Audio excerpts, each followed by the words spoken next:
അത്യന്തം ദാരുണമായ സംഭവമാണ് ഇന്നലെ ഉണ്ടായത്. ഇതുമായി ബന്ധപ്പെട്ട കാര്യങ്ങൾ വിശദമായി പരിശോധിക്കേണ്ടതുണ്ട് എന്നുള്ളതാണ് ഇപ്പോൾ വരുന്ന വാർത്തകളിൽ നിന്ന് വ്യക്തമാകുന്നത്.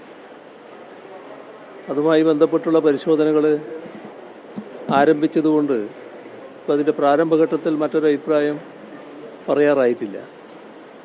ഏതായാലും രാജ്യം കണ്ട ഏറ്റവും വലിയ വിമാന ദുരന്തങ്ങളിൽ ഒന്നായിട്ടാണ് ഇത് മാറിയത്.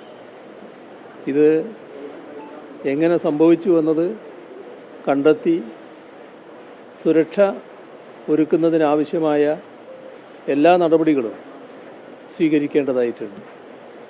ഇന്ത്യ ഗവൺമെൻറ് ആവശ്യമായ തുടർ നടപടികൾ സ്വീകരിക്കണമെന്നുള്ളതാണ് പറയാനുള്ളത്.